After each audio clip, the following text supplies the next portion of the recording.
Continuando o estudo do livro Obsessão e Suas Máscaras, da doutora e pesquisadora Marlene Nobre. Reflexos condicionados. O reflexo ou atividade reflexa está na base da adaptação do ser humano ao ambiente em que vive.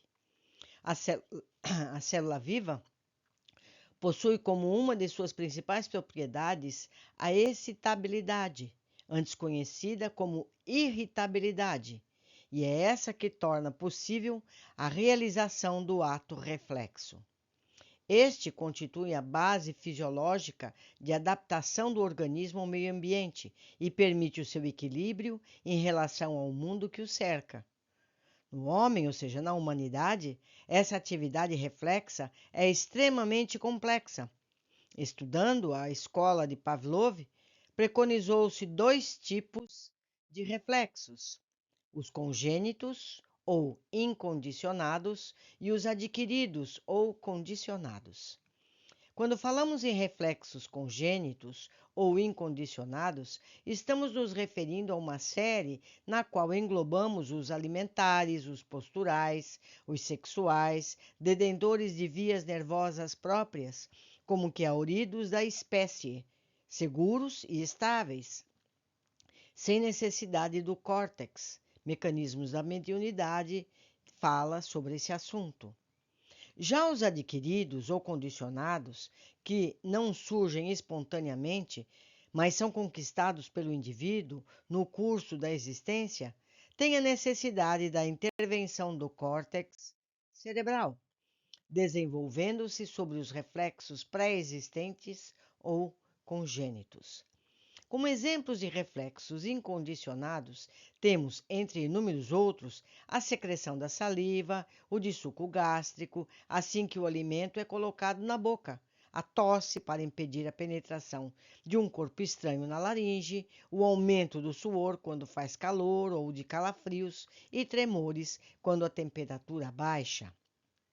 As secreções orgânicas naturais no relacionamento sexual e assim por diante estão relacionados com a preservação da espécie e com a sobrevivência, por isso são também chamados de instintos animais. Esses reflexos incondicionados têm base medular bulbar ou, no máximo, subcortical.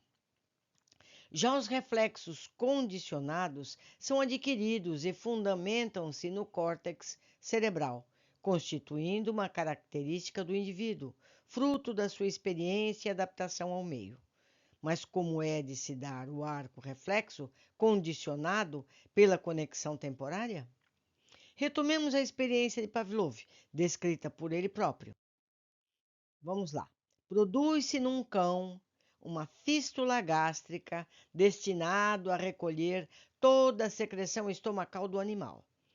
A cada vez, evidentemente, que se fornece ao animal o estímulo absoluto, aquele que tem a propriedade de promover a resposta incondicionada, no caso o alimento, há um incremento natural da secreção gástrica.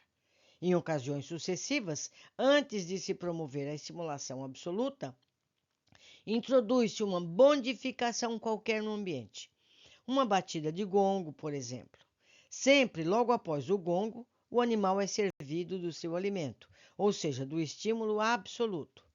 Este, independente daquele, promove a resposta absoluta e incondicionada, a salivação.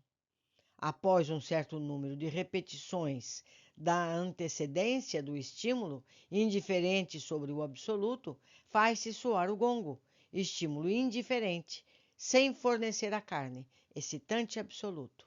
E a salivação se realiza.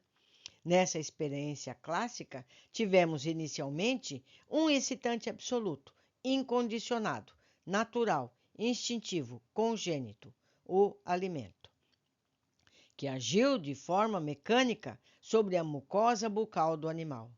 Esse estímulo mecânico atuará sobre o centro salivar cerebral subcortical, através das vias aferentes pré-formadas. Deste centro ativado, partem as vias eferentes que conduzem à resposta incondicionada, acionando as glândulas salivares do animal. Descrevemos assim o arco reflexo incondicionado.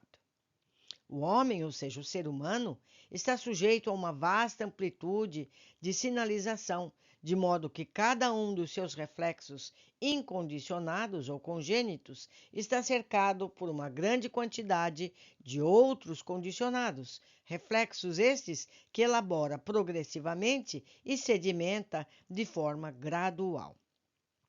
Assim, no adulto, poderíamos dizer que não há reflexos incondicionados em estado de pureza. Em seu excelente manual de hipnose médica e odontológica, o Dr. Osmar de Andrade esclarece: como um excitante incondicionado e absoluto jamais age isoladamente, ele se faz sempre acompanhar de muitos outros, na essência, indiferentes, mas que corrigem e transformam as respostas.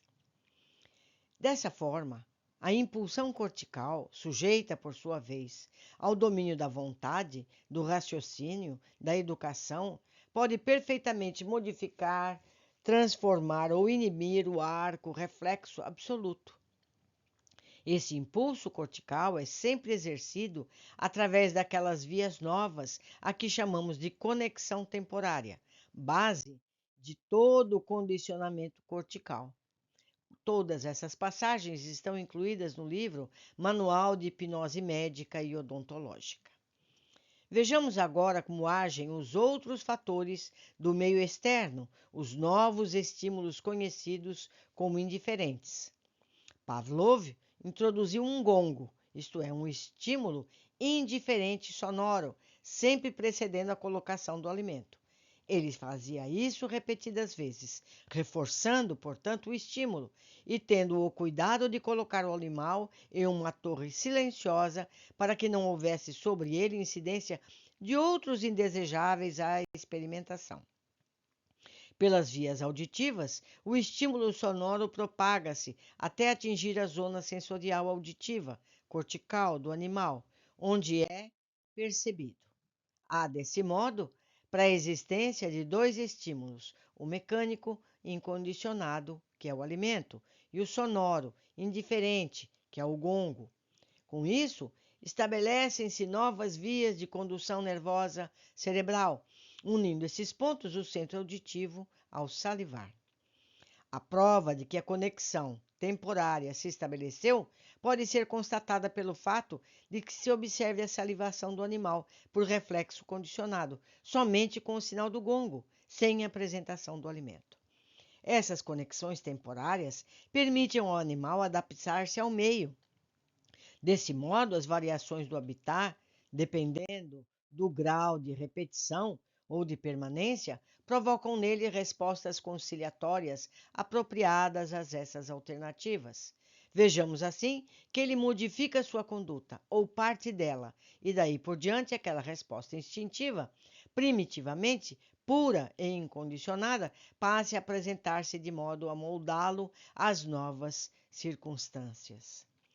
Admite-se ainda que tais reflexos condicionados temporários possam, com o tempo, fixar-se no indivíduo e assim transmitir-se aos seus descendentes, incorporando-se às qualidades da espécie, criando novas peculiaridades filogenéticas, conforme observa Dr. Oswald Andrade no livro já citado.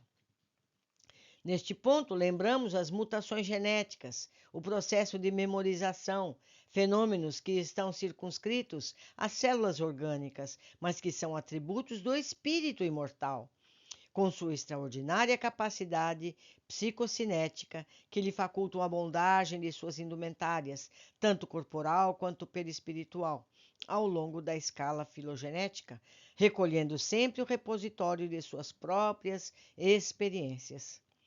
Temos aqui um importante trabalho a ser desenvolvido no futuro, inclusive com o estudo detalhado dos flashes de memória de vidas anteriores, que emergem sob o influxo de ocorrências comuns da existência atual. Quais seriam, nesses casos, os arcos reflexos orgânicos que tornam conscientes condicionamentos ou ocorrências de existências anteriores? Quando conseguiremos mapeá-los? Sem dúvida, há um longo caminho a percorrer. Há muito ainda a desvendar-se nesse campo de interação cérebro, mente, corpo e espírito. Ela está dando todos esses exemplos, meus amigos, para que a gente perceba como a gente é moldado a cada nova encarnação, a cada nova vivência em cada corpo, em cada raça, porque nascemos em vários pontos do universo, para ver como nós estamos em constante transformação. Vamos continuando. Mas voltemos à importância do estímulo. Ele compreende toda e qualquer troca ou modificação que ocorre no ambiente exterior ou no cosmo interior dos animais, que é devidamente percebida por eles e nós próprios, porque somos nós animais humanos, não é? Os estímulos levados por arcos reflexos congênitos ou condicionados produzem reações orgânicas diversas, daí a imensa complexidade dos organismos mais superiores da escala zoológica, especialmente do ser humano. Há ainda aspectos importantes a serem destacados nos reflexos condicionados. A questão do sinal, por exemplo. Pavlov conclui que um órgão pode entrar em atividade tanto sob a influência de seus excitantes absolutos e permanentes, como sob excitação temporária e antes indiferente. Os excitantes indiferentes desempenham, de certo modo, o papel de sinal, de aviso, substituindo assim as excitações permanentes e tornando as relações do animal com o mundo exterior muito mais complexas e imprecisas. O Dr.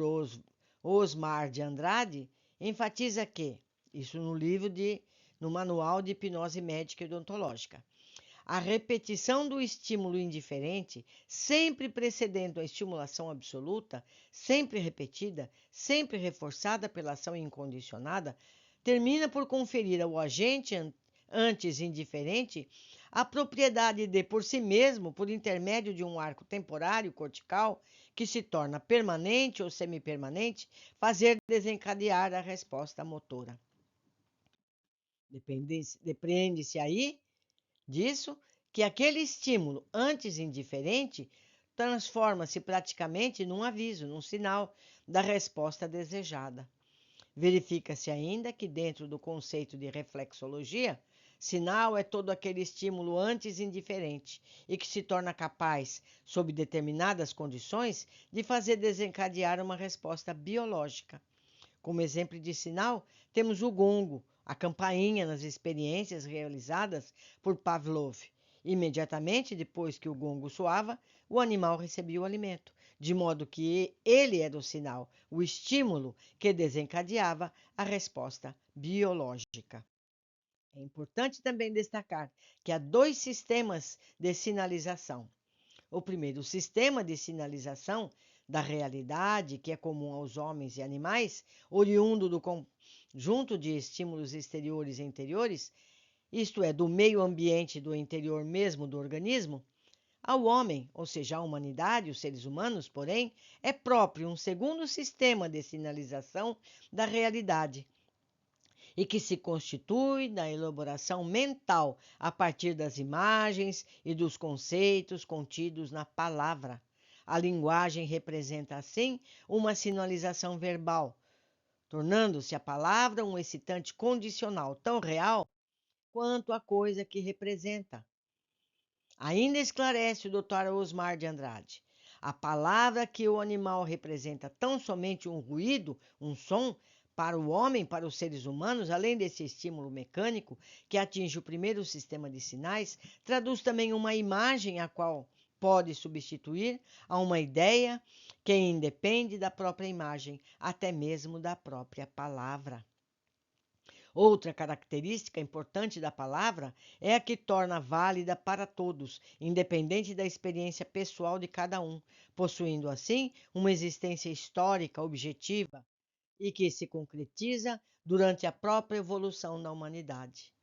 Sinal, pois, por sua origem, adquirida desde a infância, representa um insubstituível elemento de comunicação entre os seres humanos, sinalizando no córtex a imagem das coisas concretas e absolutas que interpreta. A palavra torna-se um verdadeiro sinal de sinais.